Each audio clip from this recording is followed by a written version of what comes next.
Let us solve this question.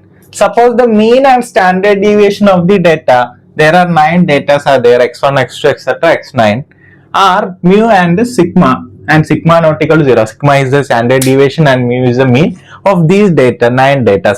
After including one more data x10, the mean of the data, now there are 10 data instead of 9, remains mu, which means whenever you add one more value x10, the mean remains the same, it is equal to mu. What is the standard deviation of the no data? No data is set to 1, 2, 3, etc. 10, which means first we have a data of 9 values for which has a mean of mu and standard deviation of sigma. Whenever you add one more value x10, the new standard deviation changes but the mu remains same. The thing is, if you have two values 2 and 4, what is the average? The mean 2 plus 4 divided by 2 which is equal to 6 by 2 which is equal to 3. If I add one more data here, if I add 3, what is the new mean? 2 plus 4 plus 3 divided by 3 which is equal to 6 plus 3, 9 by 3 is 3.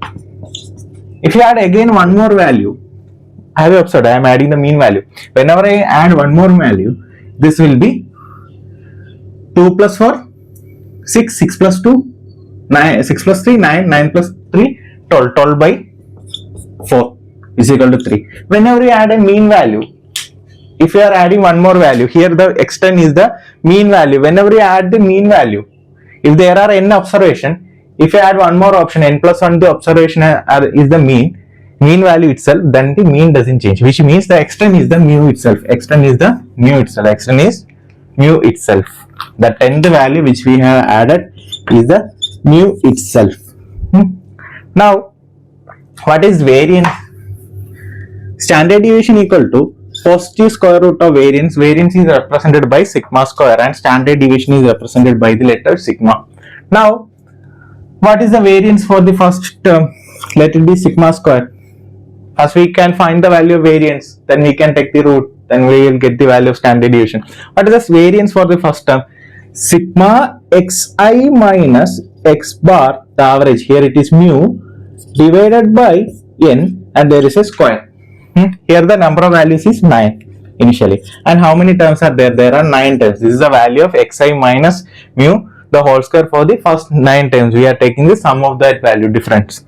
Now, what will be the value for the new data? For the new data, let it be, the new variance will be sigma square and there is a dash or something, new data, which will be sigma xi minus mu, the average remains same, the whole square divided by, here are 10 data are there. But have you observed one thing? Now how many values are there? 10 values are there. This is for the 10 value. But if you add the 10th value, x10 is the mu itself, means x10 minus mu will be 0. Because we are adding this, x10 is mu itself.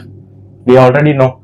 Which means the sum will be remain same. The sum of sigma xi minus mu the whole square in the both case will be remaining same. Which means we can substitute from here. See, this whole quantity remains same as that of this thing. So you can write this whole quantity as 9 sigma square, which means sigma square dash, the new sigma will be, this term will be 9 times sigma square divided by 10. Now what is the new standard deviation? New standard deviation will be root of variance. The new standard deviation sigma dash will be root of sigma square is sigma, root of 9 is 3 and root of 10 is root of 10. So our value will be 3 by root 10 into sigma. The main idea is, if you add a mean, if you add the next value, 10th value as mean, xi minus mu, the whole square term doesn't change, the summation doesn't change. Why? If you add this one, it is x10th term minus mu will be 0.